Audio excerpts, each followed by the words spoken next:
নমস্কার বন্ধুরা, আজ আবার মাদা কিচেনের ব্লগ থেকে চলে এসেছি। করবো হলো লোটে মাছ। এই যে লোটে মাছটাকে ভিনিগার, নুন, হলুদ আর রেড চিলি দিয়ে মাখিয়ে রেখেছিলাম প্রায় 1 ঘন্টা আগে। তো বাড়তি জলটা ফেলে দিয়েছি।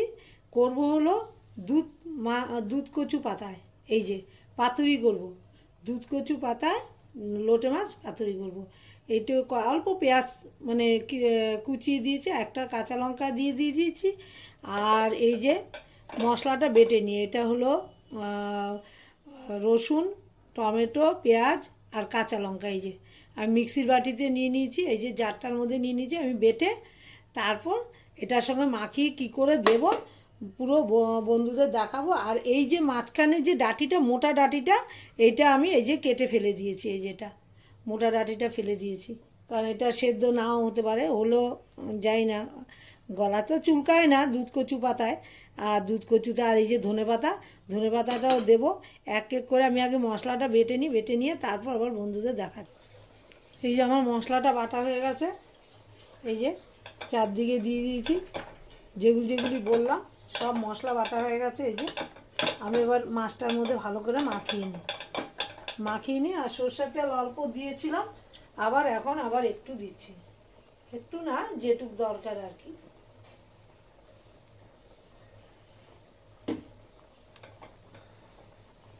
এবার পাতাটা দিয়ে কি করে মোড়াই সেটাই দেখাবো। একটু আমি কালো জিরা দেব, দিতে ভুলে গেছি।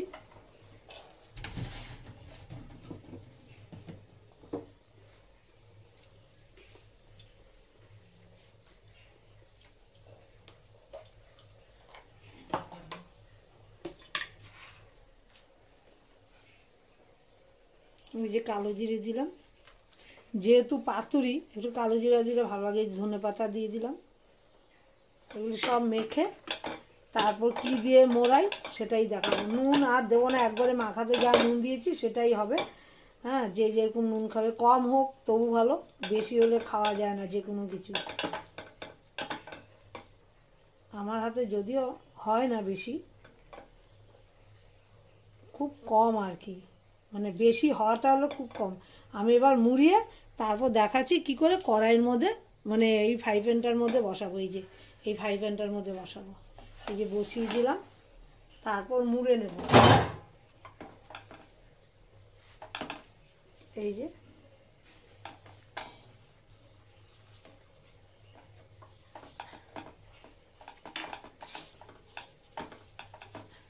আমি পাতাটাকে কিন্তু খুব ভালোভাবে ধুয়ে নিয়েছি, কলা পাতার মধ্যে শেখাশেখি করিনি কিন্তু বন্ধুরা।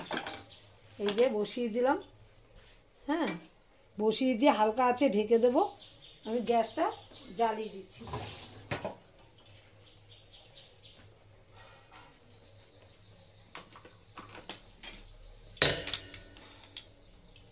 গ্যাসটা জ্বালিয়ে দিচ্ছি।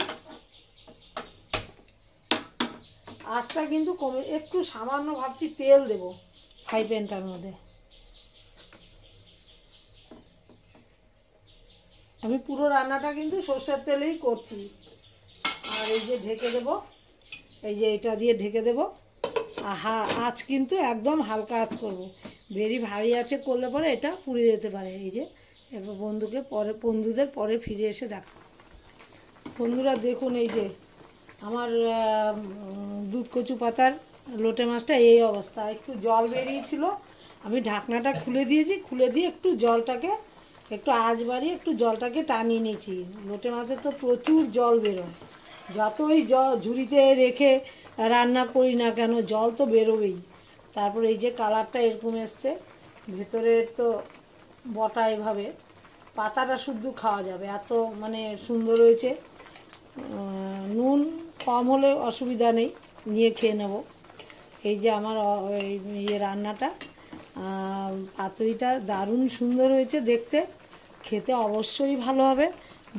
বন্ধুদের বলি যে আমার মতো একবার এরকম দুধ কচু পাতা কার যদি বাড়িতে থেকে থাকে, গ্রামের দিকে তো অ্যাভেলেবেল পাওয়া যায়, আমাদের টাউন এলাকায় পাওয়াটা খুব মুশকিল। যাই হোক, আমি যেখান থেকে হোক সংগ্রহ করেছি।